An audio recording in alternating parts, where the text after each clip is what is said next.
At the village called Segou, an old woman named Kon lived in a hut at the outskirts of town. Villagers, who for years had brought food and gifts to Kon and her granddaughter, no longer support them but are busy with their daily routines and ignore them. Therefore, Kon encouraged her granddaughter to move to the village as a slave in order to support herself. Kon became bitter and her heart turned stone cold as the villagers ignored her, and she was determined to make the villagers suffer. Little did the people of Segou realize that Kon had the power to summon magic. One day at sunrise, Kon stretched her arms to the rising sun and chanted curse of famine on the land.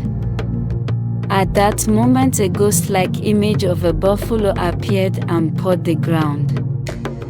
The old woman had, in fact, created a double of herself. She was the buffalo and she roamed in the forest, attacking and killing hunters. Indeed, the people of Segou began experiencing famine. The crops shriveled in the fields. Hunters who ventured into the forest in pursuit of game were never seen again. A few hunters who had escaped told about a huge, ferocious buffalo that couldn't be killed. Arrows simply bounced off its thick hide. With a drought in the fields and a monster in the woods, the people became desperate. They clamored their chief, and the chief of Segou sent a call for help to all neighboring kingdoms.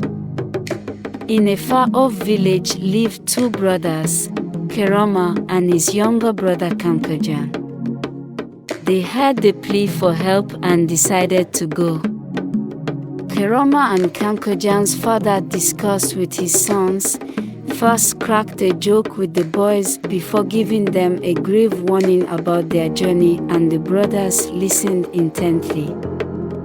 Therefore, their father advised his sons to visit the wise man Sambo, a seer, for his guidance, which the boys did.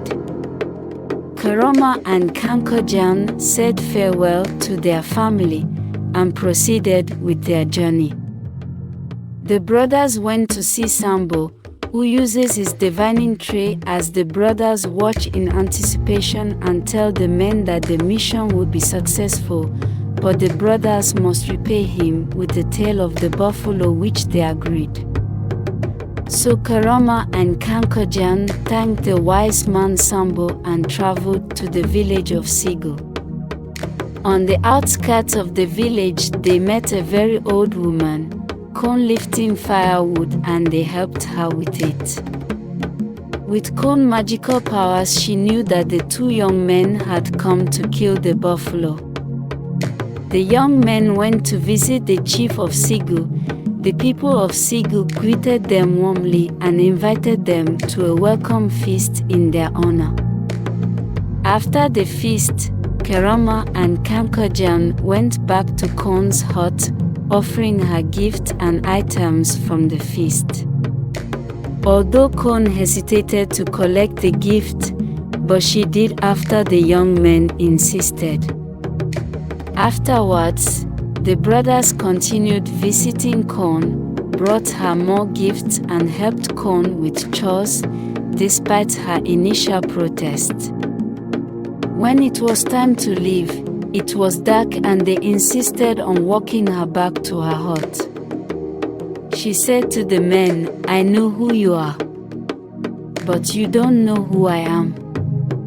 You have come to kill the buffalo. What you don't know is that I am the buffalo." On the third day, Keroma and Kankajan went to visit Kon again. They talked for a long time and the brothers began to sense something magical about the old woman. Kon's voice becomes passionate as she explains all that was done to her by Segou villagers and the curse she laid against the land and the people. The next day Kon said to them, "There is something important I must tell you. but first we must go outside the village to the bush." Kon hugged the boys. They waved to the villagers, and Kon led the brothers outside the village to the bush. Outside the village, Kon told the boys that she transforms into the buffalo, which the boys are assigned to kill, but the boys must promise to search and care for her granddaughter before she would tell them how to kill the buffalo, which the boys agreed, and Kon told them. The next morning, based on Kon instructions on how to kill the buffalo, Keroma and Kankojan commenced their journey as the sun was rising, following the south trail past the village until you saw a long grove of trees on the savannah. Beyond that grove, Keroma and Kankojan arrived at a water hole where Kon, transformed as the buffalo, go to drink every morning. Keroma and Kankojan positioned themselves. First dipped their arrows in a mixture of ground kola nuts and sheep dung, awaiting Kon's arrival. Immediately the buffalo was on the lake drinking water. Keroma and Kankojan aimed the staff at the buffalo 3 times and killed Kon. The buffalo was killed. Keroma and Kankojan was seen carrying the buffalo, and the villagers celebrated them. Keroma and Kankojan were seen with Kon's daughter, who is now their sister, with lots of gifts from the villagers. Colossians 3 verse 12. Therefore, as God's chosen people, holy and dearly loved, clothe yourselves with compassion, kindness, humility, gentleness, and patience.